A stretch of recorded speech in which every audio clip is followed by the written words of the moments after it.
Hope Shifa nakawombe owa program wewunyisa omwagalwawo eyavaayo kutambuliranga ku mazima n'okukugusizanga ensonga kale nno tumugoberere tetugenda kwejjusa.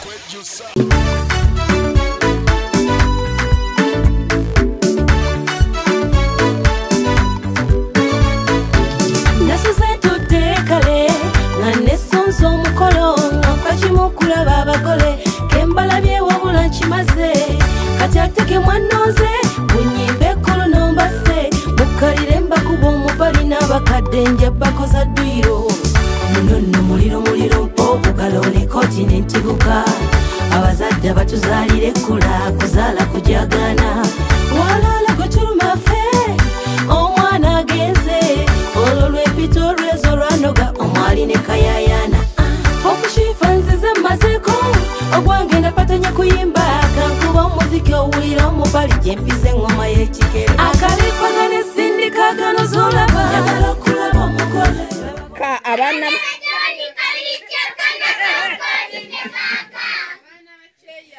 ba Doni muliwa mumpe sente nno muziteeke muno ngambe be baana ba Doni temulina na sente semulina yadde ne sente si kyekyo mulina sente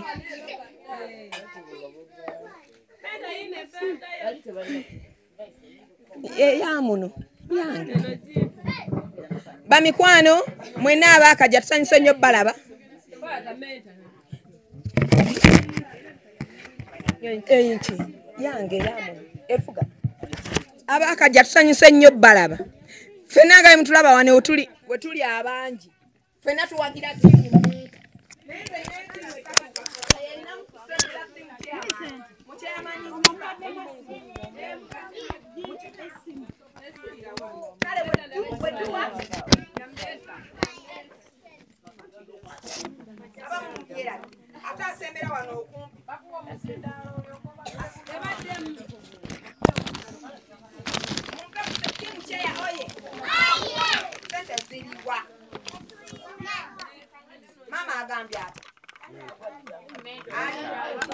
Mama agambye ali mukujja abatimu Doni mulina amaanyi nga tusanyusa obalaba mugambe naffe tusanyusa okukulaba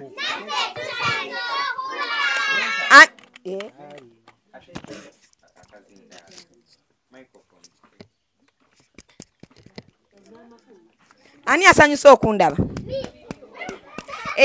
era nze nkimanyi era timu Doni tesanyuse bani abasanyusa okundaba namwe mwe namusanyuse hello he hello he then we do what 1 2 3 we go n'abamu tebali mu kuba ngalo 1 2 3 we do what ogwokubiri ogwokusatu bolaba omuntu ng'alinye wane wetutula ng'alinawo ettaka ng'omugamba semberayo eri wamasi ekyo nga semberayo eri ate bolaba timu Doni ng'ateeka kuno ettaka omugambira ddala eri wala timu Doni baagala nnyo okuteeka nini kale the team Doni is very very what bani abalongosezza kirabayo timu Cheya ani yalongosezza omanyi timu Cheya ebeera n'ensonyi naye ebeera ewaawayo nnyo buli kaseera kyobola abasente eziri muno za timu Doni bamikwana abakajja tusanyusa obbalaba za timu Cheya abakajja tulinawo chairman Zibaga timu mukolo abagaliza Gadi ne Millicent okutuuka ku lunaku lulinga 26 muno mwe tuteeka naye sofa mukyali mu timu Cheya sirabayo timu mukolo mulala kati ow'olukumi ow'ebitaano n'oba toyagala kusoma kwogerako linnya abamu twagala kubeera mu Kamoli Eva osobola okukola ki okugirayo kulwa webale mukwano tweyanziza nnyo kulwa timu mukolo timu chairman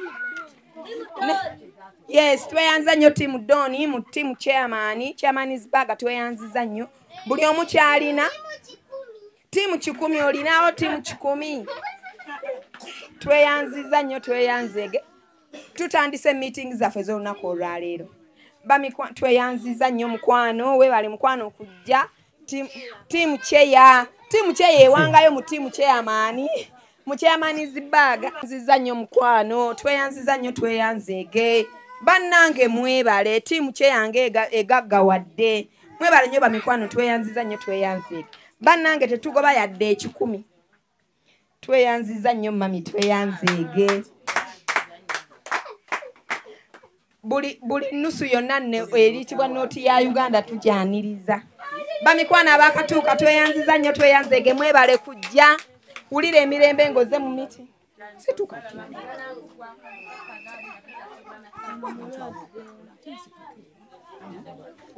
twambaniriza nnyo mwebale nnyo olw'okujja akatebe ke bakuwadde wulira emirembe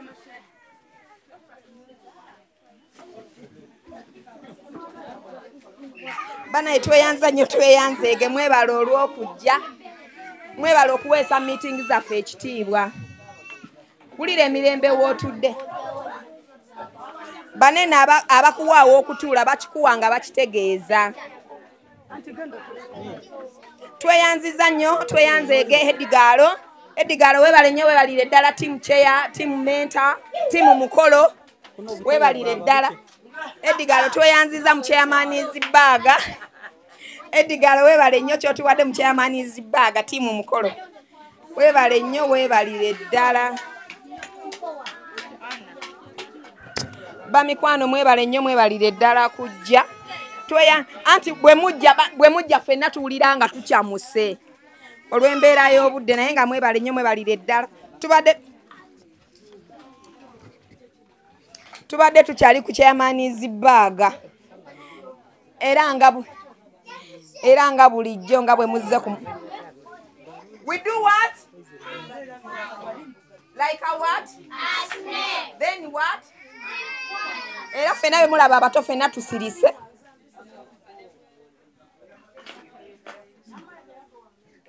abagenyi baffe abaakatuuka tubaaniriza nnyo mwebale nnyo mwebalire ddala mwebale nnyo mwebalire ddala okujja mwebale okofiiriza obudde bwammwe ne mujja mu meeting za Milset ne Gaadi era ng'obwedda bwe tukyalina Kyeyamaanizibaaga era nga nkyagitambuza ow'ekikumi ow'ebiri like a what? Then we do what? Anatagala keeping up quiet. Munatusonyiwa wano tufe twogera Luzungu. Wow, mwasoma. What? Yes, mubalabye bonna twogera Luzungu bona yogera Oluganda oyinza obutatufuna. Naye nga tweyanziza nnyo tulina Kyeyamaanizibaaga tuteekayo buli kimu nga eba tiimu Mukolo. Buli omu yonna kyaba aline ow'ekikumi ow'ebibiri buli nooti yonna eya Uganda tujyaniriza okusobola okutambuza omukolo guno obulungi naye nga sofa nze ndabanga tiimu Kyeya yesinga okuteeka mu tiimu Kyeyamaanizibaaga simanyi oba lwakubanga nkwasiza guno omukono kale kankwase guno bweti tulabe Kyeyamaanizibaaga ow'ekikumi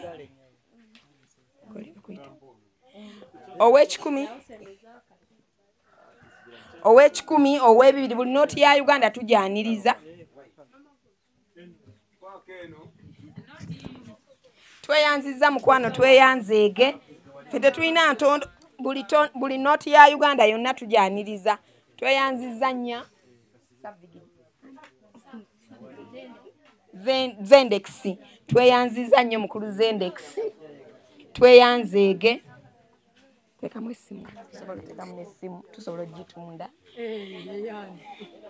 naye nga tusigala tubaaniriza nnyo mwebala okujja mu budde buno obubi ne musalawo ne mugamba nti zino essaawa newankubadde obudde bubi newankubadde tweyanziza nnyo Hajjati Assalamu alaikum warakumatullah weebale nnyo okuwagira omukolo gwa Milset ne Gaadi tweyanziza nnyo tweyanzeege Mama Summa byonna tweyanziza wadde ekibbo kya tiimu Kyeya kisigala nga tiimu Kyeya era yesigala eteekamu nnyo tweyanziza nnyo omugenyi waffe omulungi tweyanzeege Maama Kyagera mukyala Kyeya omuboti tweyanziza nnyo mukwano tweyanzeege bamikwano abasigadde tusigala twebeyanza nti mwebale nnyo mwebalire ddala olw'okujja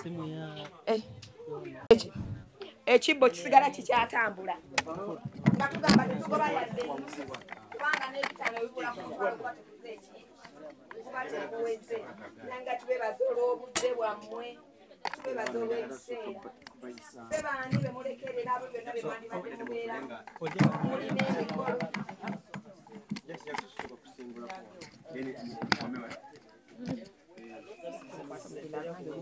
abamu mulina emikolo egy'enjawulo naye mugirekayo ne mujja olwa Miriseti ne Gaadi. Bannange tubeebaza nnyo mwebale nnyo mwebalire ddala okujja. Abaana abali wansi w'emyaka gyange tugenda tutuula wano ffenna naye nga tusiriseeko si weewaawo omwana bw'olaba nga omuntu omukulu atudde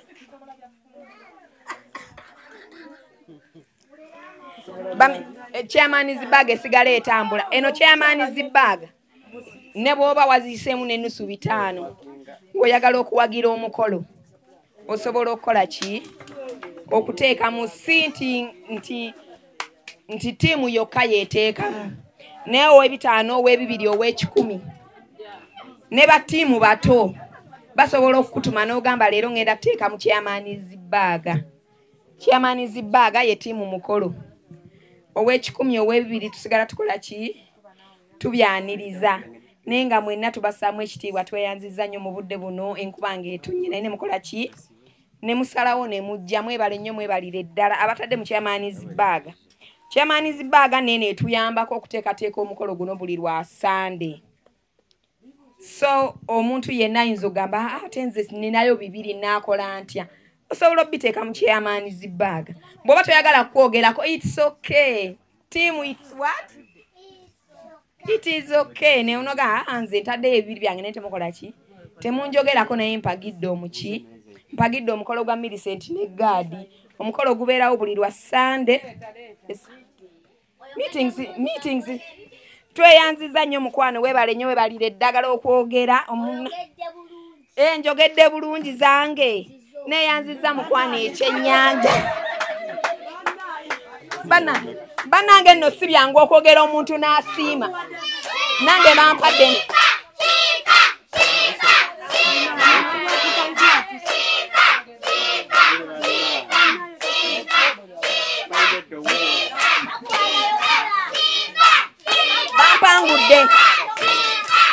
bampangudde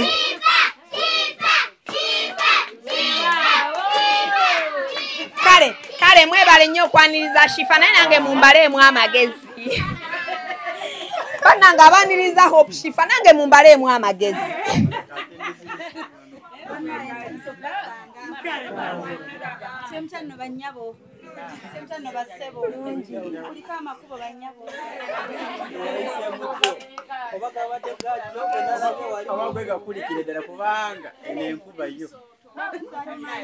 Enkuba n'ekisooto ke kalulu ako k'obadde owulira konna nga kaanirizaani muddemu 1 2 3 we go.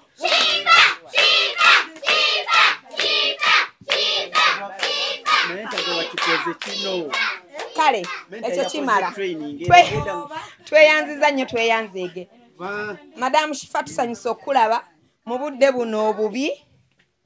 Tusanyuse nnyo okulaba weebale kujja. Mbadde nkyaniriza abagenyi baffe abalungi ab'olunaku olwaleero ne mweresa buli ki ne mweresa buli kimu mu budde obubi ne musalawo okujja okubeera mu meetings ne musalawo okubeera mu meetings za Miriseti ne Gaadi.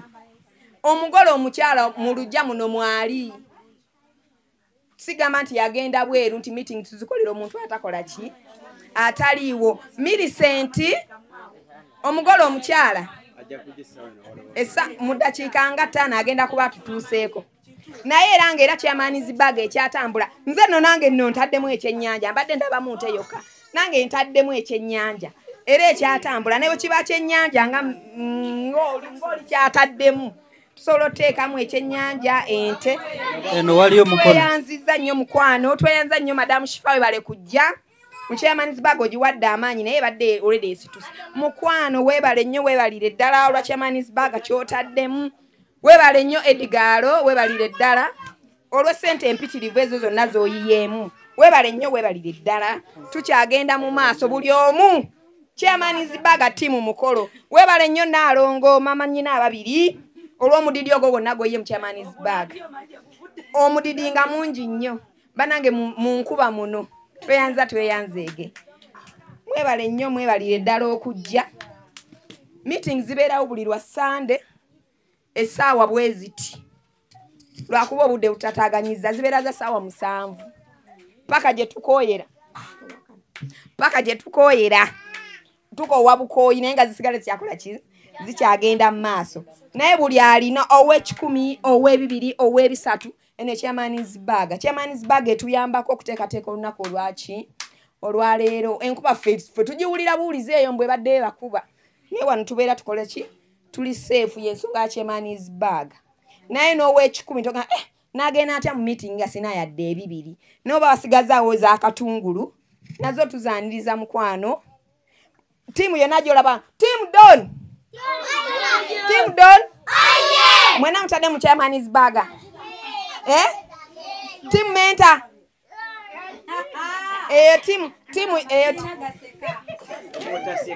Team Chair? Tweyanziza nnyo mukwano, tweyanzeege. Bwe zisigala zigenda mu chairman, tweyanziza nnyo mukwano, tweyanzeege. Edgaro tweyanziza nnyo omudidi gw'oteeka mu team Chairmansburg. Team Chairmansburg eba tiimu mukolo olinza otuuka n'ogamba nze sibitegedde bulungi naye oba nteekewa. Atabitegedde bulungi ateeka mu Chairmansburg. Oluvannyuma ne tukunnyonnyola n'agamba senga natadde eri mu tiimu chair. Eri tiimu empanguzi naye tiimu chair etuyambako okuteekateeka nga meeting z'olunaku luno olunaku olwaleero. Tubeera ne Chairmansburg. Aba New African Canadian Foundation balese omusomo mukwano. Bwe batyo balese omusomo ogugendo tuyigiriza kubatya engeri gye tuyinza olabirira abakadde, gye tuyinza olabirira abalwadde abakawuka ka mukenenya. Balese omusomo guno ogenda okuyigiriza ebintu bingi nnyo mukwano. Era nga omusomo ogwo gubeerawo buli December ne June. Era nga ogwa December bo baamala dda twabafuna dda like we are closed for December naye nga abandyagadde okubeera naffe e Canada mu June ennaku z'omwezi nga 28 mpaka nga 3 tulina okutandika kati that is 2025 mbagambye June 28th up to 30th 2025 abagenda okubeera naffe mukwano mukube ku namba mukubire omukyala Kathy Kabiite abeere nga ate ayongera obbategeeza details. Tugenda kubeera Toronto, Canada, Banquet Hall 237 Sackville we tugenda okubeera. Era nga mukwano nyongera okujjukiza nti New Afro Canadian Foundation bokka be bakikwasaganya mukwano osobole okuba nga ogende Canada weegatta ku musomo guno ogugenda okubaawo date zibagambye. Registration fee byonna ogenda kuba obitegeera. Nkusaba okube ku namba ya Kathy Kabiite abeere nga ate akunnyonnyola details ezisingako awo. Mujja kumbuuza eri ku WhatsApp. Yes, enamba eri ku WhatsApp mukwano bakubire ku +1647 271 6223 njiddamu ayagala ogende Canada okubeera nga yeegatta ku musomo ogwo nkugambye kuba ku +1647 271 6223 obeere nga ate obeegattako olabe bwe kitambula mukwano. Era nga nyongera okujjukiza abategese be ba New African Canadian Foundation. Details enamba y'essimu njikuwadde oba weetegereze screen oggyeko bulungi ennamba. So nyongera bajjukiza lwaki sibawo ate bafotographer abakabi nembawa connection nga sinava wano babayise Hypex Studios obasanga awo najja nankumpi near Cobbins Motel Busabala Road. Enamba zaabwe ez'essimu basange ku +256 754 19 24 34 oba basange ku +256 789 34 3802 for editing video editing and shooting covering all functions like wedding, birthday parties, introduction, corporate parties, etc. meeting, conferences, zonna bazikola. Nobo ina gwenga just ina meetings zokola nengo yagala zibere covered. Bobo ina housewarming oyingira nnyumba yo. Byonna babikolako mikwano bekwate babayise Hypex Studio. Kampala Polytechnic Mengo eyita abantu bonna abagala okusoma course ku ddala lya National Certificate, National Diploma ne Higher Diploma nti okwewandisa kugenda mu maaso mu courses nga Civil, Electrical, Mechanical ne Water Engineering, Architecture, Electrical Installation, Auto Mechanics, Plumbing ne ICT, Catering, Refrigeration, Cosmetology, Hairdressing, Fashion ne Design nti eri abamaze Senior 6 nga bagala Diploma, abamaze Senior 4 ne Primary 7 nga bagala Certificate, mutukyalire leero ku Kabaka Njagala Road okulira n'olubiri lwa Kabaka kumpi ne Olcom Petrol Station oba tukubire ku 0-4-2-27-7-3 Kampala Polytechnic Mengo, beyond limits. Tubeera ne Chairman's Bag ebeerawo ne kiri mutu nno bitera okubeera wanene ebintu bulijjo nga bitwalibwa. Kati nze simanyi bw'otaateeke mu Chairman's Bag simanyi oba kiri mutu onookola ki. Tugambe 1 2 3 we go. Ogwokubiri twanirize ekirabo nga kijja tatata. Ogwokusatu papa. Tweyanzire. Bamikwano bino si byangu.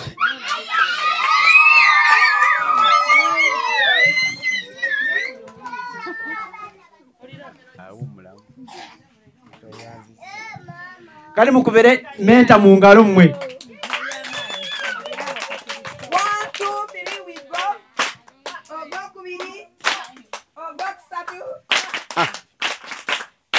Ebyo menta bya training. Teach. Chobola bamuyita menta. Bannange menta tweyanziza omulimu gw'okoze. Tobiraba kati nte ekintu kibye. Mukubereko mu bugalo bannange. Menta muntu waddala nnyo ddala tera atamumanyi. Naye nga nsanyisa obbalaba. Nsanyisa obbalaba bannyabo ne bassebo. Wasibyeyo muti eyo bannyabo. Sibyeyo bassebo. Bulungi ssebo. Nga tugenda tutandika meeting. Tugenda kufuna yesaala. Pastor tugenda tuwa yesaala. Tewali buzibu. So chairman agenda tuwa yesaala. Then tutandike meeting. Mwebale nnyo mwebalire ddala.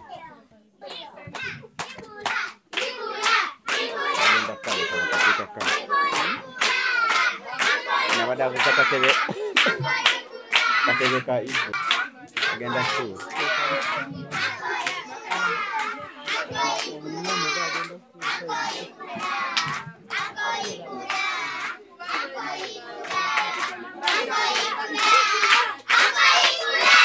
Bana.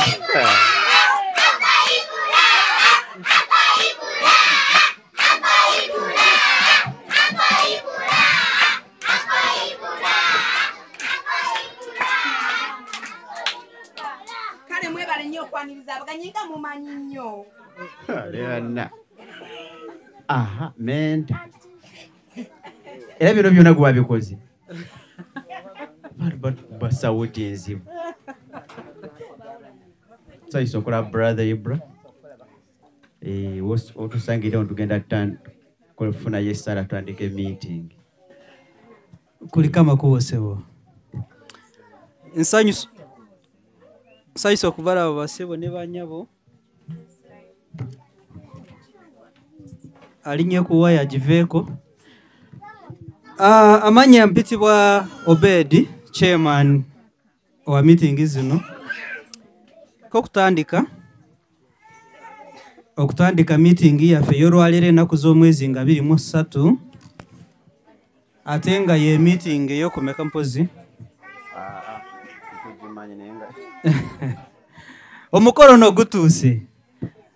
Omukolo gutuuse tetukyabala mwezi kati tubala weeks n'ennaku ezisigaddeyo. Mukitegedde ba mikwano. So kati nga tutegeka okugulawo kati okutandika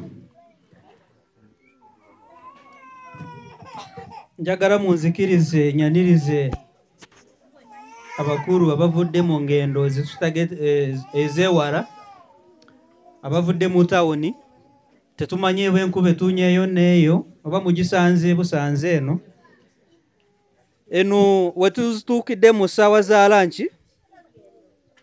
lanchi tugiridde n'enkuba abadde tukyali waka tubadde twebuuza oba leero binaaba bitya naye mbeebaziza nnyo kuba nti muzze tubadde tuli mu bweraliikirivu nti enkuba eyinza okubalemesa okutuuka so n'olwekyo nsaba mwekubireko mu ngalo nga bwe tutegeka ku esaala eggulawo abato temusiwulidde engalo zammwe tukube mu ngalo okay tugenda kufuna endakiika 2 zokka ez'okusirikamuko katono nga wetusabira meeting eno tutuura naye nga kyetwetaaga kufuna akasente akatutuusa akanaakola ku mikolo gino egya Millicent and Gadi. Mbadde njagala tusabire emikolo gino wabula si mu kwatula bigambo kwogerera waggulu jasi mu endakiika 2 zokka tusirikemuko abakaaba ndowooza bajja kusigala nga bakaaba tujja kusirikamuko mu ndakiika 2 then nze nja kubanga nzigulawo okusaba kwaffe kwe tunaaba nga tulimu kwe kugulawo meeting eno ngenda kugigulawo mu ngeri bwetyo abarokole munansonyiwa abamanyira bino erya parapara biri waggulu so ngenda kubasaba tusirikemuko katono jasi endakiika 2 mu kusirika kuno njagala jasi osabire ku mutima gwo musabire ali mu kintu kino tusabire emikolo gino gisobole tutuukeko bulungi ebitanaba kurabikibwa nga birina okubeerawo tubisabire birabikibwe mulinya weewaawo nze nganze nkozesa erinnya lya Yesu Kristo gwe nakkiriza ng'omulokozi wange bwe kiri kale mbanengera kubasaba endakiika 2 tusirikemuko nga bwe tusabire emikolo gino tusabe.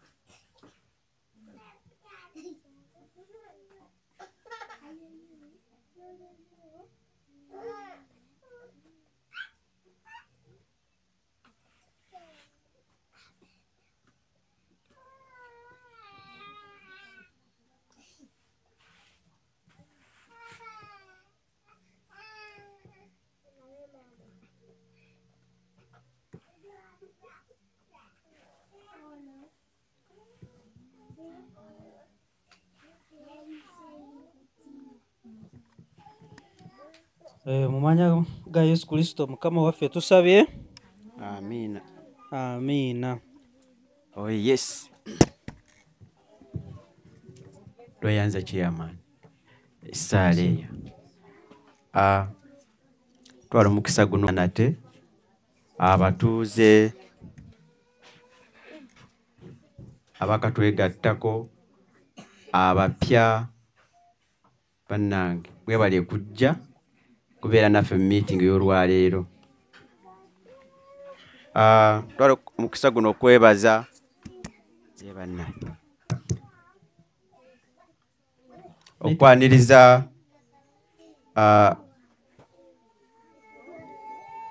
abo abavudde ewala enkuba beetataganyiza mostly anti waffe anti shifa enkuba bwetonye babe basumbuwa abo abatambula wabeerawo jaamu ebisoota amakubo gamu gafa naye n'agamba nze kanjevuge mpaka ebakka. Tweyanza nnyo olw'omutima ogwo ate okujja n'ogamba nti oba keetonye kagwake nja kubeerawo. ne brother Ibra avudde ye Kampala twenza nnyo okubanga nti enkuba tekutaka yadde ettonye nogamba nedda tejja kungana kutuuka ku meeting za God twenza nnyo tweyanzike brother Ibra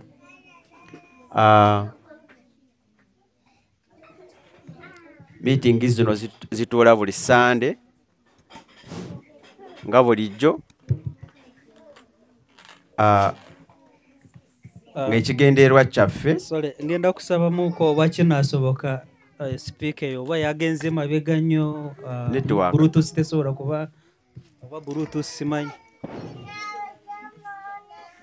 at least yes so meeting zino zituula buli Sunday naye ng'ekigendeerwa tibw'otuuka onolaba sitiika eno yetulanga kiki ekibeera wano buli Sunday omuntu ayinza okujja wanagamba nekiki ekibeera wano buli Sunday ndabawo meeting kiki abantu batuula ebidongo sitiika eno ebigambo ebiriwo eriko kuliko God and Mary Saint wedding meetings when ebeerako wedding egenda kubeerako nga ennaku z'omwezi 26 Ogwokuna 2025 sorry naye nga bw'oba olina contribution yonna ey'enjawulo ogiyisa ku namba zaffe zino eza treasurer enamba esooka ya MTN eri 0782 10 15 69 then ne Airtel eri 0702 56 21 57 treasurer waffe amanya ga ye esimu zonna zijja kuleeta amanya nti ge Nakawombe Shifa kasita oba osindika contribution yonna ku namba eyo notalaba Nakawombe Shifa tosindika sente kasita olaba amanya gano nga gwe sente sindika mwebale nnyo mwebalire ddala ntwala omukisa guno ate okwaniriza bali ku mukutu abakatwegattako YouTube ne TikTok mwebale nnyo mwebalire ddala kubanga ababeeri nga bagamba ne meeting nga tenatandika kikyebadde ki naye nga nabo balindiridde okutuula meeting bannange mwebale okwagala okwo okwannama ddala tubaniriza mwebale nnyo okubeera naffe meeting nga bulijjo zibeeramu ebintu bya njawulo ekisookera ddala meeting z'embaga kubeeramu chairman zibaga nga babadde babanjulira tulinako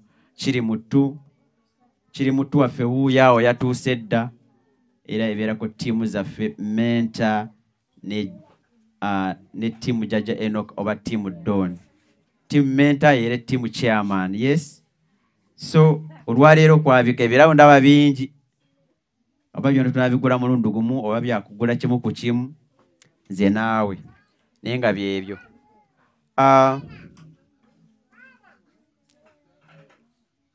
mu kaseera kano tugenda kufunayo ekyokulya naye nga meeting bwe zigenda mu maaso tugenda kufunayo ekyokulya afunako okulya kalye nga bukyali nga meeting bwe zitambula wano nyinawo omuntu omukulu nze gwe mpita omukulu Metrono waffe abadde tebamumanyi yono Metrono omukyala waffe badde mumanyi mumumanyi ono so yo Metroni waffe so Metroni sanyisa okulaba nzo tubuuzaako Kama fevazwe. Amina. Twebaza Katonda ku lunaku luno. Era twongera okwebaza Katonda ku lw'abagaadi bano. Kubanga Katonda yabaleeta ku kyalo kyaffe. Ate era n'atulabisa ebikulu nga tuli nabo nga tuwangadde nabo. Bano bashifa tetwandibalabe tubadde nga tubawulira buwulizi. Weewaawo. Tibashifa batambuza ebirabo naye nga tetukola ki tubalabangako. Naye Katonda yayagala tubalabeko kwe kuleeta bagaadi ku kyalo kuno. Uncle Ibula tusanyuse nnyo okulaba. Uncle Ibula temunaamu wafutaali saawa zituuse kasigaddeyo tujja kweregayirira Allah akusonyiwe. Mama Ibula Anko Ibrahim we kafutali akasigaddeyo tujja kwegayira ewa Allah amusaasire. Bane tusanyuse nnyo okubalaba. Mwebale kujja. Kyamazima ng'omwogezi avudde waggulu bw'agambye nze Metroni wa mukyala Gadi. Fwe tufumbira ofumbo bw'empita tubadde tukyali bakyala tubeera bamaama. Nze Metroni wa maama Gadi. Era kati Gadi agenda kuba afunye maama. Era tuba tubuuza tugaba ne maama ali atya. Ate mwami Gadi abatakyali mwami Gadi afuuse taata Gadi bane taata ali atya. N'olwekyo twebaza Katonda ti awataba bazadde baffe atatuteera waabo abayimirirawo mu bituli. Bannaye tubeebaza buli alina kaakutte n'atoola n'awaayo ku lw'embaga eno okubeerawo. Abamu muwaddeyo mu nsimbi, abalala muwaddeyo mu ssaala, abalala mu kubuulirira. Okuva ensonga lwe yatandika omwaka ogwaggwa okutuuka kati tubeebaza nnyo era tusanyukira ddala. Mama Shifa, ffe twongera kukusabira Mukama ky'aba asinga okuwa akwongera amagezi okumanya n'okutegeera, akutegeereze ddala abantu abali mu mbeera eno abeetaaga okusanyusibwa ate akuwangaaze kubanga abalamu be bakolera abantu ba Katonda abafu tebakola. Olwekyo tusaba Mukama akuwangaaze kubanga eggwanga likwetaaga nnyo n'okusinga nga ggwe bw'okitegeera naye eggwanga likwetaaga nnyo. Olwekyo tusaba Katonda akuwa obulamu ate obulungi ate obw'essanyu kubanga emmeeme esanyuka yeegaba ebyessanyu. Anko Ibula Mukama akutukolere bw'atyo. Tubasabira bongere okwagala abantu naye tubeebaza nnyo ku lwa Gadi. Ekyamazima ani yandibategedde? Abantu b'ensi eno bazibu, bageya, balimba, balekawo oli agamba nze nja kukuyamba. Agamba nga ani ayamba oyo? Lwoli gwe nalabye mu kagaali nabadde mulimba. Naye tubeebaza bwe ne mutabanga abantu bansi ne muyimirawo ku lwa Gadi. Banaye mwebale nnyo okusaka emikwano ku lwa Gadi, okusonda ensimbi ku lwa Gadi. Tubeebaza mikwano gyaffe giri ku mitimbagano. Abalaba bulabi ne bakwatibwako. Bannange tubeebaza. Ekyamazima embaga etuuse. Ffe eri mu kkanisa tweteeseteese n'okukirawo. Era mwami Gadi ayinza obbawo obujulizi. Luli nabavugano mu mmotoka ku Busumba. Buli kimu ne tukikola ne kiggwa ffe eri ewaffe tulinda bulinzi bagole kuyingira kkanisa. Kaakati eno tubakubiriza nti nammwe mukole bulungi.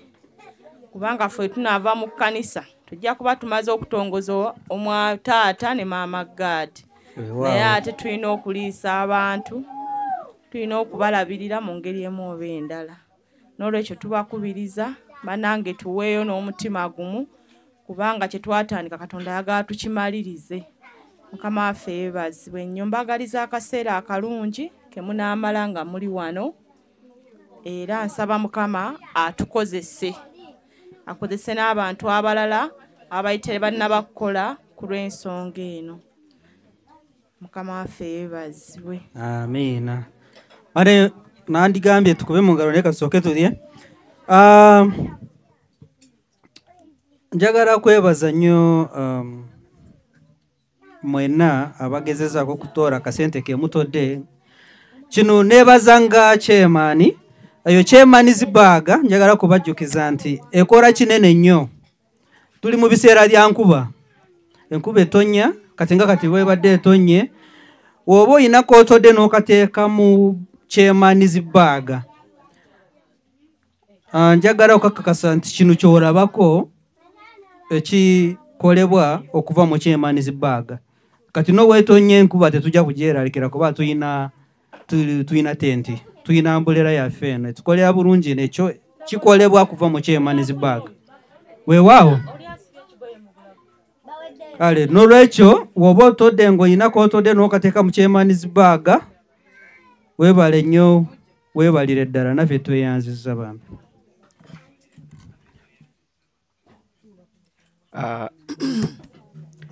Tweyanziza obugambo obwo Metroni waffe tweyanza tweyanzike ate ne chairman omulamu ogwo gwebale nnyo webalire ddala. Twala okwebaza era bonna abasobodde okutukwatirako nga tutambuza meetings zaffe nti nga batwagaliza ebirungi nga 26 nga bagala Gadi ne Millicent basobole okugattibwa mu bufumbo obutukuvu.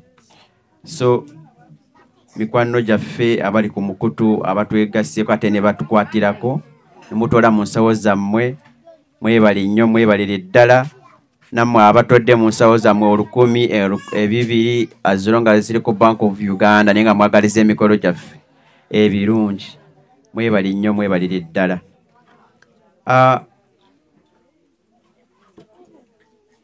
Badde njagala kwaniriza abapya mu kitundu kino.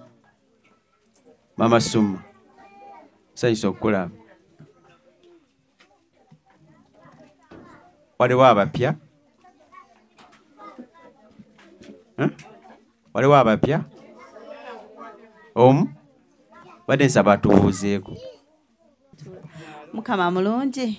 Amiina. Ekiseera kyonna. Mukama mulungi.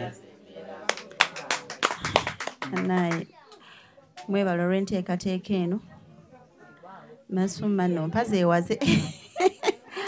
Anyo okuleeta n'akutandika nakuwa surprise naye nga mbadde eyo weewaawo nga mbiwulira naye ng'osanga munnaye ng'obudde tebunnaba kutuuka naye neebaza Katonda nti ampaludde n'andeeta. Nzikiriza gye nzikirizaamu ekkiriza enkolagana y'obufumbo omwami n'omukyala. Kati we sitagiwagira kitegeeza mba ngenza ate mu nzikiriza endala. So nja kukola nga Mukama w'anaabannuŋŋamiza. Naroga Robina Ntula Kimoggo. Oyo nno ye vice wa Together We Can.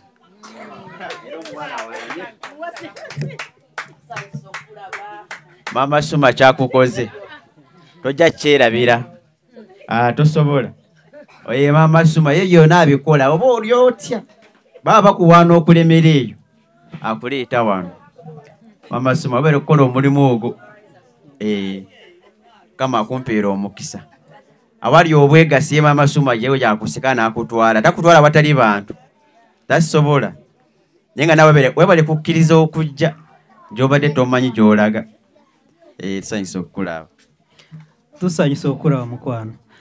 So njagala munzikirize mbanjulire akameeza kaffe kaliko bags 2 kuliko nsawo ya chairman ye yeri mu sente.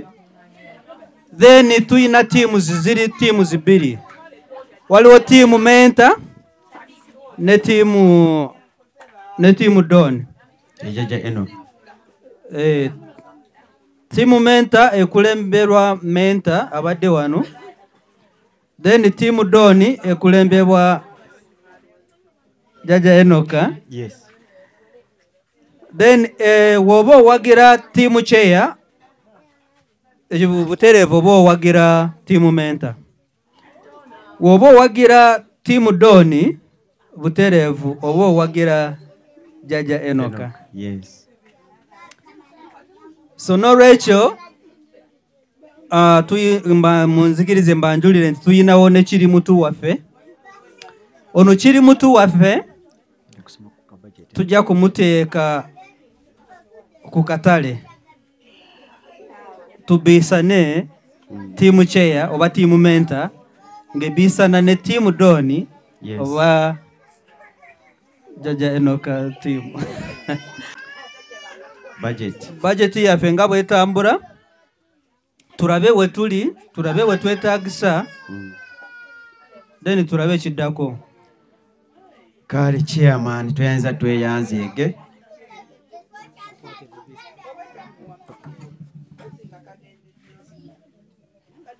Kale abato bw'oba olya njagala omunwa gwe guba gwogera gwokka ng'olya sagala kuda kigambo kyonna olidde.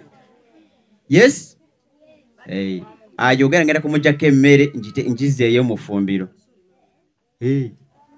kati no musirike. Ngenda kusoma ka budget buli omu ategeere we tutuuse asobola tukwasizeewo kyetaagisa gwe omugaso gwa budget ogw'okukola budget ya wedding. So muwulirize bulungi nga bwe mpita mu budget yaffe y'olwaleero. Budget yaffe eriko ebigambo ebigamba nti wedding budget for Mr. Shaw Mwigad and Miss Aine Mbabazi Millicent egenda okubawo nga 26 Gwokuna 2025. Budget yaffe erina items. Item esooka yali church fee. Church fee twagisasula eri covered. Kwaya tunategeera ebbeeyi yaayo kuba ya ku church. Akaana k'okusatu mu eyo item eriko rings nazo twazifuna ziri covered.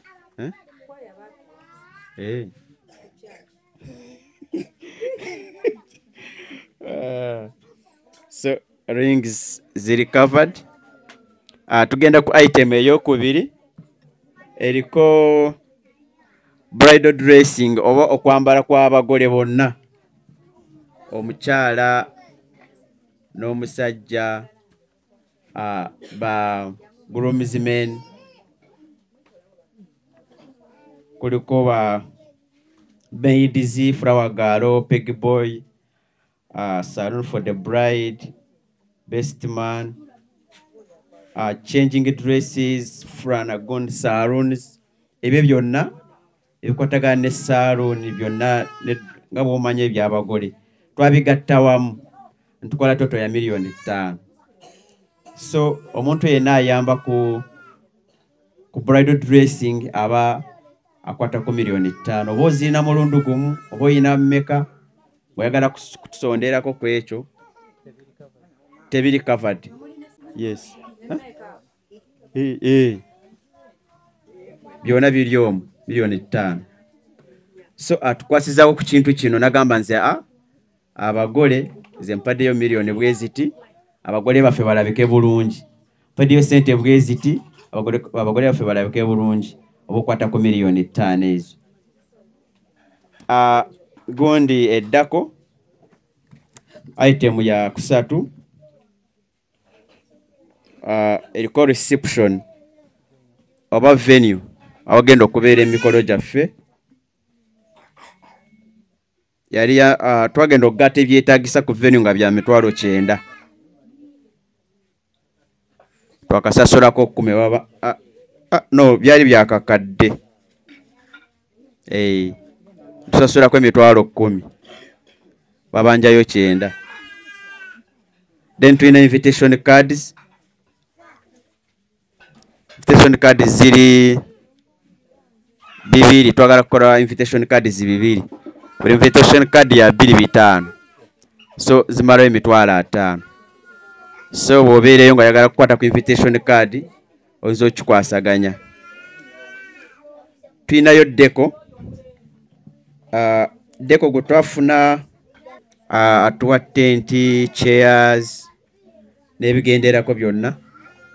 Ayagala $5,000,000 twakateekayo akakadde kamu. So abanja $4,000,000.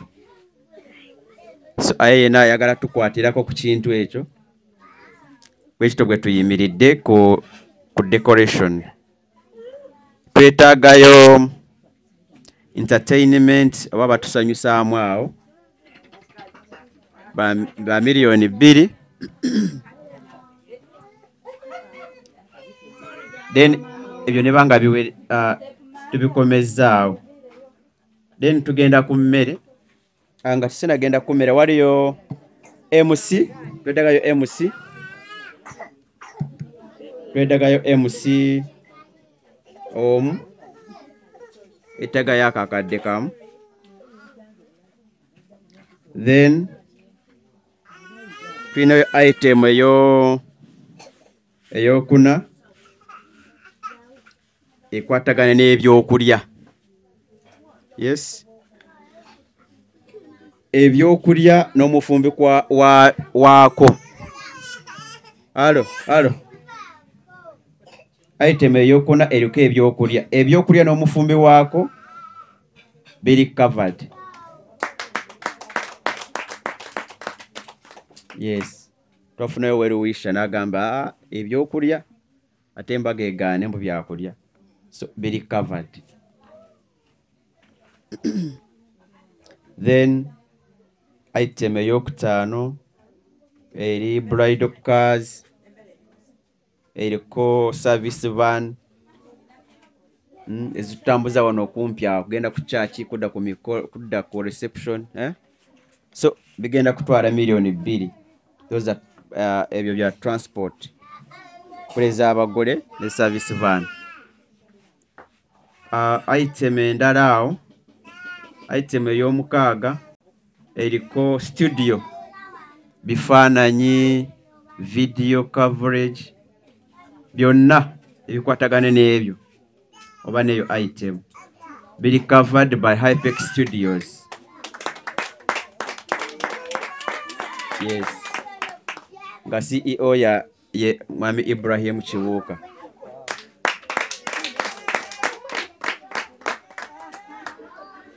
Then tugenda ku twetagayo security abantu bana bajja kubanga basasulwa emitwalo.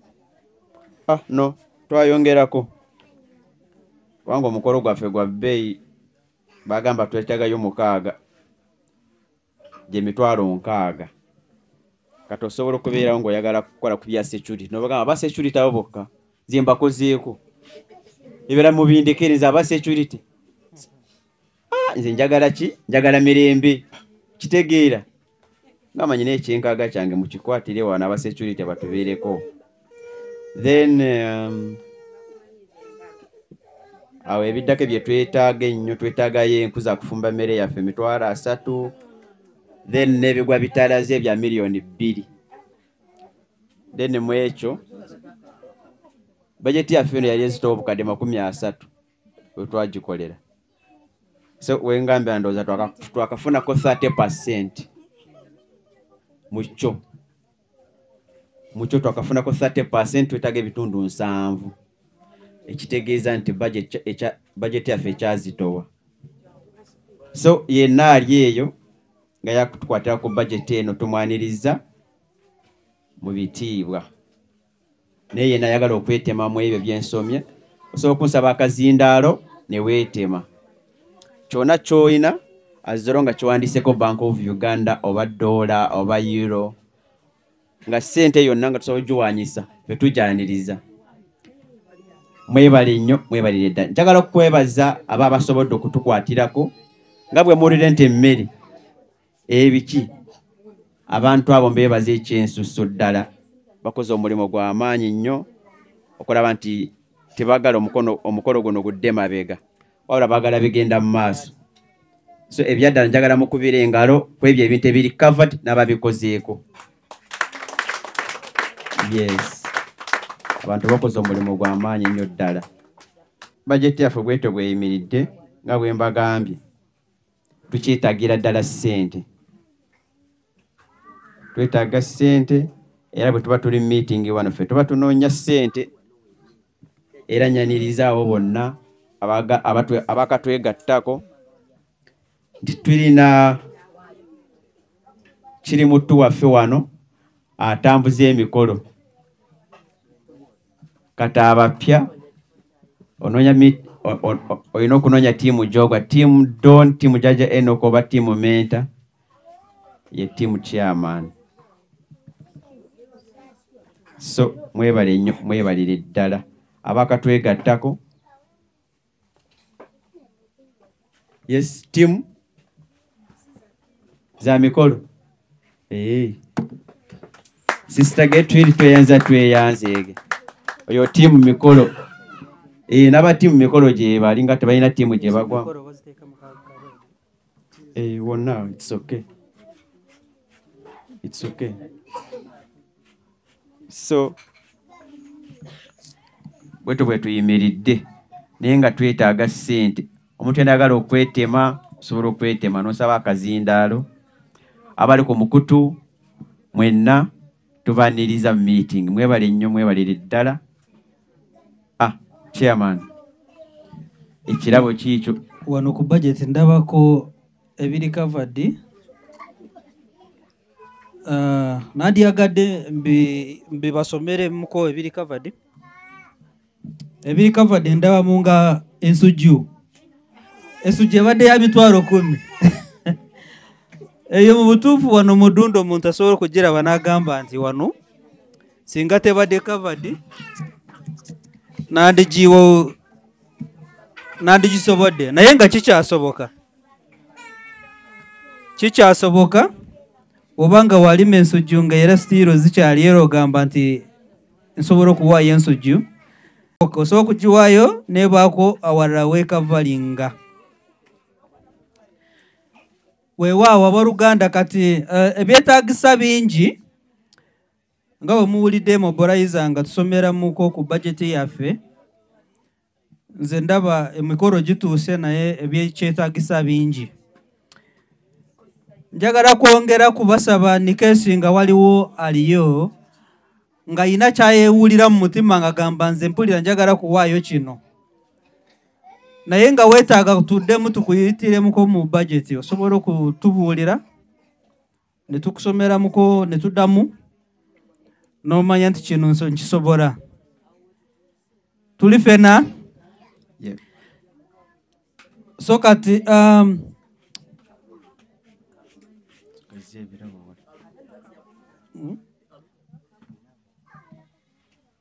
kati wetuli njagala nyongere kubategeeza nti sente zitutunda ziva mu birabo bino tuziteeka ku bajeti y'emikolo zigenda ku mikolo ebirabo bijja kubanga bibisanaako abantu babiri tiimu Menta ne tiimu Jaja Enoka so kati wobanga tonafuna tiimu woba tonafuna tiimu gyogwamu osobola okugironda n'ogamba nze ndi wa Jaja Enoka oba ndi wa tiimu Menta so nsuubira ekiddako okugulawo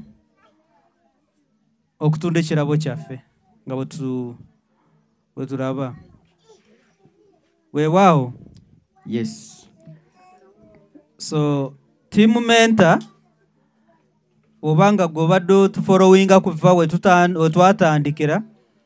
twatandika nga kuliko tiimu Chair ne tiimu Doni. Tiimu Chair yenze kennyini yayogera kati eyaddako Menta tiimu Menta so kati kyekirabo kino ekitundibwa olwaleero woba oli wa tiimu Chair kati oli wa ddembe kuwagira tiimu Menta woba wagira tiimu Menta oba era still oba owagidde tiimu Chair so tiimu Doni ye Jaja Enoka ono ntudde wano kumpi ngenda kusaba tiimu Menta waali simanyi oba yalazeewa mbadde mwataaga wano katale ajja yeekwatiremuko ajja tunde ekirabo agambye akyali muku ye katika wano waliwo ampaddeyo emitwalo ina mukwano gwange waliwo ampaddeyo emitwalo 5 za tiimu mikolo yes badde wano ono bamuyita brother Chris workmate wange nali nkola naye Abu Dhabi nga tuvuga naye taxi so namulekayo so leero mbadde nyumyako naye ngenza okugira bwe entertain ndaba nga ntaleddeko ssente nangambye ezo za mikolo zasobodde so ampadde emitwalo 5 brother Chris twenze tweyanzeege webale nnyo werire ddala ojje Katonda akuddizeewo webale nnyo brother Chris tiimu Chairman tiimu Don tiimu Menta tiimu Jaja Enoka tiimu Menta oye aba tiimu Menta mumbanikire ku mikono mbalabeko tiimu Menta oye tiimu Menta tiimu Jaja Enoka bana abantu babampambako abange bakyuka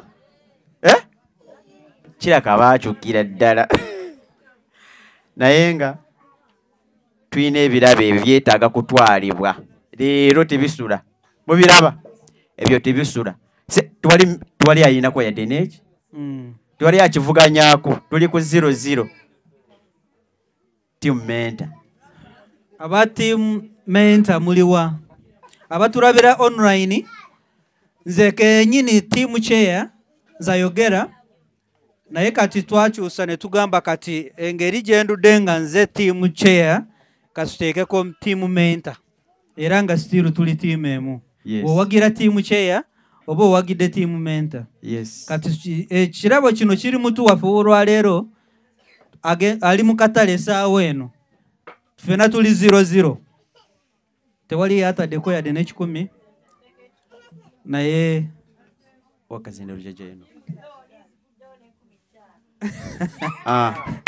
timu doni jaja timu yate jaja eno kesinzeeko 15 ka timu kye ya 00 obugalo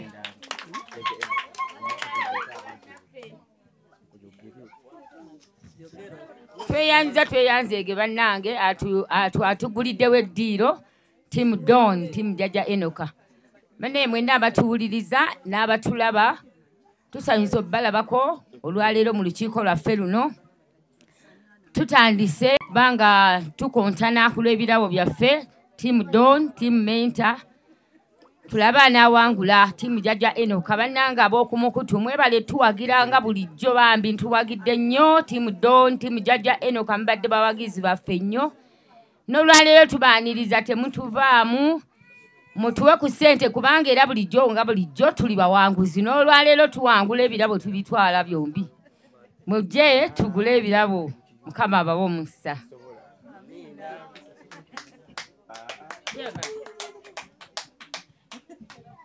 tweyanze munzikirize penementa naye akubiriza abantu abategeeze nti ekirabo kiri mu katale timu mentor oye lwakuba mwe mubeera n'essente temwogera nnyo nze ensonga lwaki timu mentor njagala nnyo musirika busirisi ne mubikola bukozi ate we mubikola nze ntyemuka omutima mubikola temuŋŋambye ekiki batimu mentor nga bulijjo bamikwano era wadde enkuba esigala etonnya effe mu nsawo eyaffe temutonnyamu ki kuba temutonnyamu nkuba naye nga waseerera wadde waseerera era zisigala zikola ki zisomoka ne zivaayo kati bamikwano timu chairman timu mentor oye lwakuba temwagala nnyo byakuwuggana ate mwaŋŋamba nembiremerako mwaŋŋaana ebintu by'obbawugganira nembiremerako naye bamikwano mazze ne mmala nempuliriza kale bamikwano era musigala mukyaleeta ng'era bulijjo timu mentor etaddemu era lwakuba teyagala byakuwoggana timu mentor 2,000 tweyanziza nnyo tweyanzeege temwagala nnyo byabbawogganira naye era mugenda kusigala nga mubikola mwebale nnyo mwebalire ddala tukyali timu ey'amaanyi ffe tusigala tuwangula mu silent which is what which is okay timu mentor suubira nze ndi mukuyezi waliwo timu doni wano ayagala okwongerezaako tewali buzibu era ffe tusigala tukyasinga era naffe tetutidde naffe tewali buzibu timu doni mukwano nsanyuse nnyo okulaba olwaleero nze sigaana nnyaniriza buli tiimu ebezze mama summa webale kubeera eyo nga gw'omulimu gwe ogw'omutwe buli muntu gw'ogamba agende mu ddooni naye mukwano jatuuka naye mukwano ffe bwe tutuuka wano eno twesalirawo n'otatiisibwatiisibwa n'ogenda mu tiimu gy'owuliriramu emirembe tusanyuse mukwano okukulaba mukwano okulaba yogerako naffe neyanzeege nga bwe kyabadde nti munnange twali tunali twayitiddeeyo nga sibi ne tuvaayo nga ensawo zikoze zitya munnange tiimu jajjenuka mazima ekizike tekijja kunkola bubi wangi lwakuba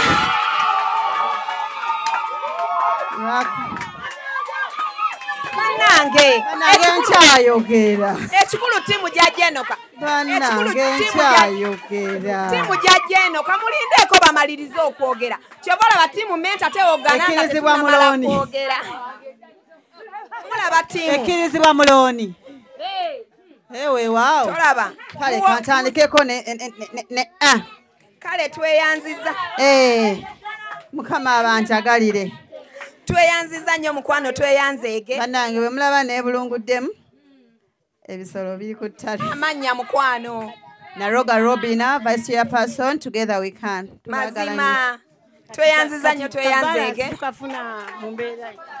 Era nze kabalansi mukama wange nze buli lwasane nja kuba ndipootinga wali dakiika emu nja kuba nzija. Bannange tweyanze. Naye nze tiimu Doni n'olwo olugezigezi oluripootinga buli lwa Sande. Era kale. Olaba ffe tiimu menta tulipootinga luvannyuma lwa mwezi. Naye era nga tuzze. Tweyanziza nnyo mukwano tweyanzeege chairperson. Weebala eddakiika ezo 3 z'otufisizaawo era n'osigala ng'ozze. Tweyanziza nnyo tweyanzeege. Mukyala Cheya tweyanziza wadde basigala bakugamba mbu toyogera naye era osigala wasalawo. Doni kyekola. Kamukamu gwe muganda. Mukyala oli eyogere. Muwa omukyala ayogere. Muwa omukyala ayogere tiimu ye. Balamusizza nnyo bannange. Kale mukwano. Tiimu Doni 15. Naye gwe bannange bwe ndita ono n'alikwata kati ayina okubeera ku tiimu Doni. Tweyanzeege abali ku tiimu Doni mubeeyo olw'obukake kubanga baba agambye bamundya naye era tusigala tubasabira omukisa mwebale nnyo. Tweyanziza tiimu Doni obukadde bonna bwe mwagobye ku lusozi mubuleese. Tiimu Doni tweyanziza nusu 10. Tweyanziza nnyo tiimu Doni tweyanzeege. Nze mugenda kummanja nange mmanje kuba omukyala oyo owa jaketi agambye kadduke mangu njogera obubaka bwe mbu naye ajja kukola ng'ono n'olwesande olujja abeeko kyakola aguddewo akawunti emitwalo 3 era muba mugimmanja nange nga mubanja nga mugimmanja nga mubanja tiimu mukolo tweyanziza mukwano. Tweyanzeege tiimu Doni tiimu mukolo. Mama Summa ye bw'abeera eyo. Banaye mbadde nsaba tiimu menta bwe mubeera muli eyo. Bino Mama Summa byakola n'abapokerera omugambo. Mbuno simanyanga waliyo tiimu endala. Tulinayo tiimu menta, tiimu Cheya. So mbagambe tulina tiimu meka? 2. Ganyo bagamba tulina tiimu emu ne bagulawo akawunti. Nga akawunti ya tiimu menta si wali olabyeko Museveni alondereza gundo bululu omulala. Kati. So banaye tiimu menta account ziri open. Tukyazigulawo buli kaseera. Temugwamu maanyi. Ffe lwakola kuba tetwogera nnyo ate mwabiŋŋaana lwakuba nsigala mbyogera. Naye nga tiimu menta mubikolanga buki? N'olwaleero mubikole bamikwano. Tulinayo WhatsApp group yaffe.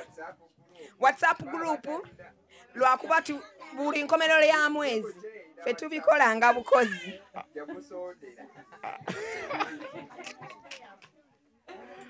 WhatsApp group ekyali. WhatsApp group kale yaliyo naye nga yali akwanjula. Kati tunakola ya wedding. Kati chairman ebikolere ddala kuba gwe chairman w'emikolo. Bamikwano tiimu menta, tiimu abazinyi bannannyini biwato banaye temutuvaamu olwaleero yadde enkuba etonye ffe tusigala kyakola ki? Tukyabiibya. Ekiki? Tiimu Doni oye! Naye mwena mwanvaamu. Hussein sijja bbawa mmere.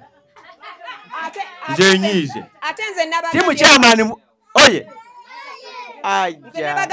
Bagambye oba emmere oba ogirya gyeriire ne tuva mu tiimu Doni. Bano bakambwe. Era mwe ba tiimu Cheya, tiimu Die Hard. Nze mpagira mwe amasi ekyo. Yes, which is what? Which is okay. Anti mbadde ngamba menta. Menta nze mbadde nkuwa amagezi. Banaye ba tiimu menta okubeera nga muli waggulu. Buli lwasanga omuntu omugamba jangu tugende nti siina muntu wadde oyinamu 2 ettiimu yange esemba jangu ng'omuleeta nze mbakubiriza batiimu menta bw'oba ne mukwano gwo mugambe jangu batutwalaganya oba olina 2 oba 5 jangu tubenga tukola nze nolaba tiimu menta nze tiimu menta yaŋŋaana okuwoggana tiimu menta ebiteekayo yo n'esirika tiimu menta olumala okuteekayo ssente yo ng'esirika ogenda okutuuka okumaliriza nga bavuzeeyo bagambye naawe bakimeryeyo ku street asindise wow tweyanze ge tiimu Don yes tugenda sigala tubasinga bannaye ekisinga okunnuma tugenda ne tutambula ne tukuba akalango bannange emiti aba New African Canadian Foundation balese omusomo mukwano bwe batyo balese omusomo ogugendo tuyigiriza kubatya engeri gye tuyinza olabirira abakadde gye tuyinza olabirira abalwadde abakawuka ka mukenenya balese omusomo guno gendo okuyigiriza ebintu bingi nnyo mukwano era nga omusomo ogwo gubeerawo buli December ne June era nga ogwa December bo baamala dda twabafuna dda like we are closed for December naye nga abandyagadde okubeera naffe e Canada mu June ennaku z'omwezi nga 28 mpaka nga 3 tulina otandika kati that is 2025 mbagambye June 28th up to 30th 2025 abagenda okubeera naffe mukwano mukube ku namba mukubire omukyala Kathe Kabiite abere nga ate ayongera bategeeza details tugenda kubeera Toronto Canada Banquet Hall 237 Sackville we tugenda okubeera era nga mukwano nyongera okujjukiza nti New Afro Canadian Foundation bokka be bakikwasaganya mukwano osobole okubanga ogende Canada wegatta ku musomo guno ogugenda okubaawo dates bagambye registration fee byonna ogenda kuba obitegeera nkusaba okube ku namba ya Kathe Kabiite abeere nga ate akunnyonnyola details ezisingakaawo mujja kumbuuza eri ku WhatsApp yes enamba eri ku WhatsApp mukwano bakubire ku +1647 271 6223 njiddamu ayagala ogende Canada okubeera nga yegatta ku musomo ogwo nkugambye kuba ku +1647 271 6223 obeere nga ate obeegattako olabe we kitambula mukwano era nga nyongera okujjukiza abategese be ba New African Canadian Foundation details enamba y'essimu njikuwadde oba weetegereze screen ojjeko bulungi enamba so nyongero bajjukiza lwaki sibawa ate baphotographer abakabi nemba wa connection ne nga sinava wano babayise Hypex Studios obasangaawo najja nankumpi ni ya Cobbins Motel Obusabala Road ye enamba zaabwe ez'essimu basange ku +256 754 19 24 34 oba basange ku +256 789 34 3802 for editing video editing and shooting covering all functions like wedding, birthday parties, introduction, corporate parties, etc meeting, conferences zonna bazikola nobo oyina gwenga just oyina meeting zo zokola nengo oyagala zibeere covered bobo oyina housewarming oyingira nnyumba yo byonna babikolako mikwano beekwate babayise Hypex Studio Kampala Polytechnic Mengo eyita abantu bonna abagala okusoma course ku ddala lya National Certificate, National Diploma ne Higher Diploma nti okwewandisa kugenda mu maaso mu courses nga Civil, Electrical, Mechanical ne Water Engineering, Architecture, Electrical Installation, Auto Mechanics, Plumbing ne ICT, Catering, Refrigeration, Cosmetology, Hairdressing, Fashion ne Design nti eri abamaze Senior 6 nga baagala Diploma, abamaze Senior 4 ne Primary 7 nga baagala Certificate mutukyalire leero ku Kabaka Njagala Road okuliraana olubiri lwa Kabaka kumpi ne Olcom Petrol Station oba tukubire ku 0-4-2-27-7-3 Kampala Polytechnic Mengo Beyond Limits mu group bana bebatuuka wano bano babayina kagundi ke babatiisa atuuka nga abantu bajjaddewo njagala bano banzigulire atyo oluvannyuma lwa byonna wadde twogera naye abantu ba gurupu endala batiisatiisa batiisatiisa oba ebyambalo bye bambala bye bitiisa abantu bafundikira bagambye abantu abadoni batiisatiisa abaceya naye simanyi oba byanyambalo bakuggalawo simanyi bantu batya tulaajana ne tubayita nedda sivanga mu nju nkyali mu nju yange sifuluma mu nnyumba genda bweru naye bannaaye mubeere bakisa ne betugamba bategere tituwavaayo g'amazima nze natandikira mu famire nga ya ceya era bwe nali nga bijja bikyuka byafuuka menta era nensigala nga ndi tiimu menta lwa nsonga sobola kukyukakyuka bannaaye obululu tebutwawula tusigale nga tuli baaluganda bannaaye sinnakyuka mbaddewo ceya naye yeeyogereko kubanga nze namusigalira mu kifo kye oyabuuziza nti mbadde nalagawa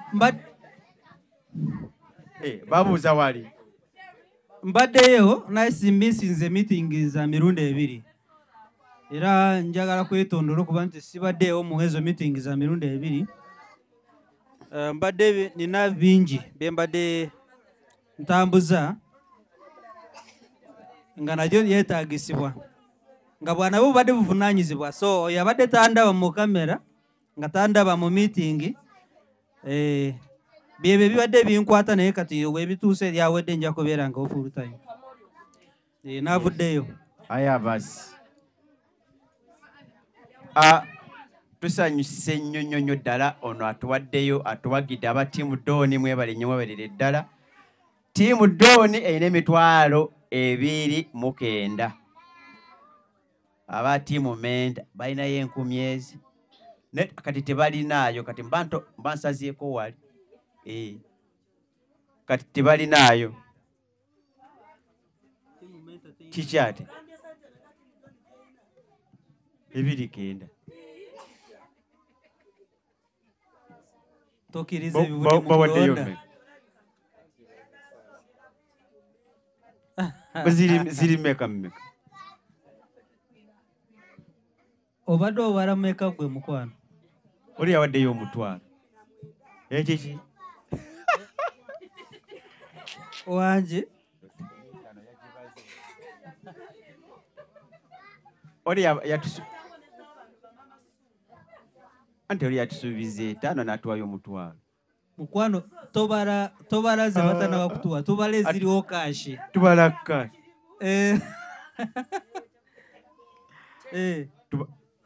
tubala tiimu mente tuwadde 2,000 tweyanzige mukwano kati batubanja 2,700 ffe batubanja 2,700 ntoolako butozi wano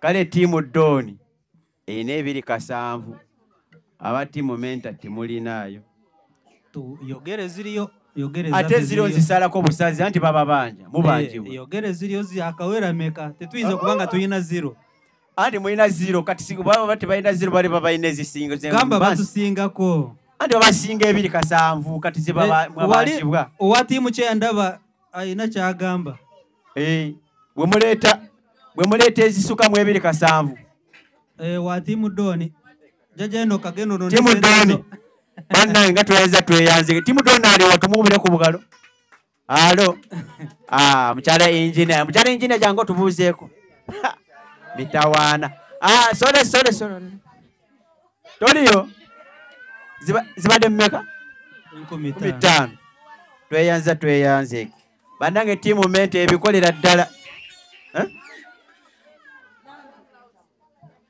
twale 3,200 tiimu mente tutwara tiimu doone tutwara etwara tiimu menta bano bakambwe babala babanja n'okubanja bakambwe tiimu menta tiimu dooni emitwalo 3,200 kiri mutu waffe abamulaba mwenna abali ku mukutu abakulu abali online TikTok and YouTube kiri mutu waffe waneeno kiri mutu waffe aba Team Don online aliko 3,200 aba Team Mentor online tewali temulinaayo mbuuza ate goli gwawa nange sirinaayo Team Don Team Mentor sente mmeka nkugambye ezamwe baba banja 3,200 tolinaayo bakubanja lo negativu mwezi wakawayo tewali toze mu kibuuzo Team Mentor bagisingako sente meka gwe tolinaayo Team Mentor terinaayo gwe kyoba omanya ekibuuzo omanyi lwaki kakati gwe sisitimu yakyuka okimanyi oba tokimanyi soma buli omuzi ayinayo zo yagala nkugambe nazisazeeko dda wano kati oba oyagala ebyaddala 10,000 nzigatta wano babeera n'esatu 6 nga gweine ye 10,000 ntaddeko 1,000 era bakyatusinga ntaddeko 1,000 onaye gumunya balina 6 abatulabirawo online mbakubiriza munange eno tiimu kye abagitwala eno tiimu kye abatuli bubi vice anti shifa bako kyogamba abantu eyo waliyo message ya tiimu yonna gyevudde bannaye bangambye okebera bannaye tusaba mbeebaza byonna bye mutukolera ate era ne bye mugenda otukolera olwaleero saba obuwagizi bwammwe bwa Team Don saba obuwagizi bwammwe obwa Team Chair bannaye nze ndi mukulembeze naye negayirira simu zonna kweziri amannya azireeta Nakawombe Shifa bannaye muwagire Team Chair ewangule ku birabo bino bannaye ebirabo bino bannange Team Chair yeetaaga okuba nga yegenda ng'esitudde emikono gino ebiri okumanya twagala byonna tubiwangula olwaleero bannaye ba Team Chair Mukamooli muveeyo ennaku nno ziweddeyo nnaku ziweddeyo olunaku lwaffe mulindwa tutandise odduwulira nga luwunya akawoowo bannaye muveeyo Mukamooli abatulabira Mukamooli bannaye mukeeko wansi madinisa mugule ku nzigi bannaye tukwate mu nsawo tuwangule ku birabo bino ba Team Chair abasiraamu n'abanaddiini mwebala ekisiibo Mukama yebale basobozesa mu kisiibo enamba zaffe ez'essimu era weeziri wano omugole omusawoza ziba ziri mu mugongo gwe naye nga zeezo 0782 10 15 69 ne 07 070 2 5 6 2 5 7 amanya ezo nna ziriita amanya Nakawombe Shifa nze engeri gye ndi omukulembeze siina we nkwatirwa bujja bw'owagira Doni ne bw'owagira Chair nze nsigala ndi musanyufu naye kyensaba tituveeyo Mukamooli bambi omukolo gw'abagaadi gutambule ate nsuubira mukyagala okuva ne mwakyagala okgenda e Kabaale ne ku ssaawa eno mukitambudde maama kiki ekinaagaana mujje agali awamu gegaluma ennyama bannaye ffe mweffe mbaagaliza olunaku olulungi twetabe mu meeting nga bwe tukwata mu nsawo Mukama abawe kye musinga okwagala amiina tweyanze ege Team Don yagala kazindaalo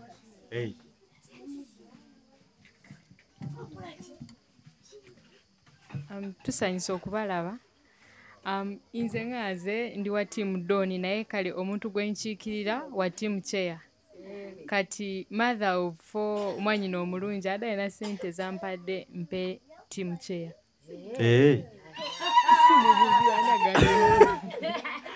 Kati zirimeka nti buli mutwalo. Tiimu chairman. Tiimu mentaye. Kati mbawulira kati. Yes.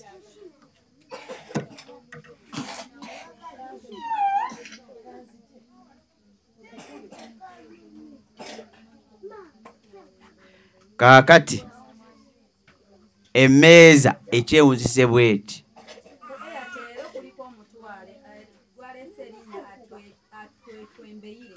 atwebembeire mbuyoyo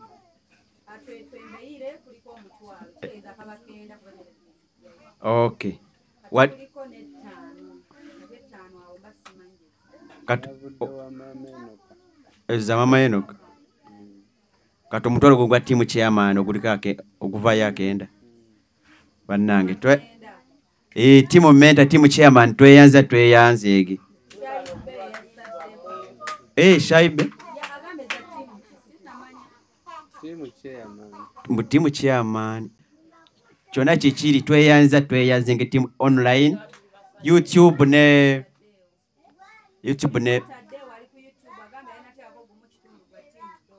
wow tweyanze ege akenda 3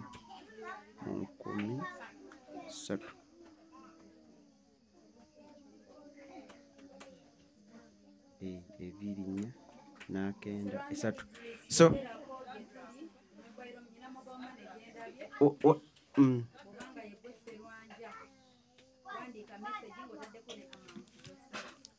wenjogerera wano tiimu menta ene emitwalo 3 tiimu Doni tiimu Jaja Enoka ene emitwalo 3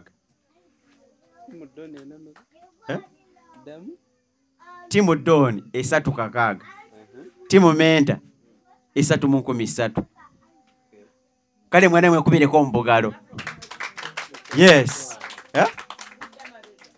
teri kudda mabega mugenda mu maaso ebyaddala waliwo ekiganyo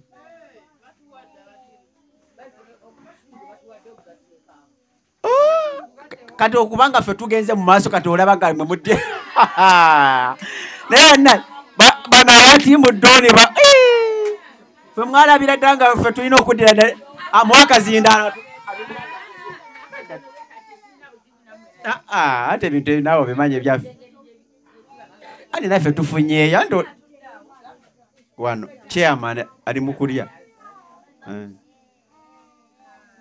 simanyi obage wali aba tiimu menta balina 3 tiimu Donta tiimu Jaja Enoka balina 3 kati aba tiimu menta tiimu yange batusingako emitwalo 10,000 Hope Shifa nakawombe owa program wewunyisa omwagalwawo eyavaayo okutambuliranga ku mazima n'okukugusisanga ensonga kale nno tumugoberere tetugenda kwejjusa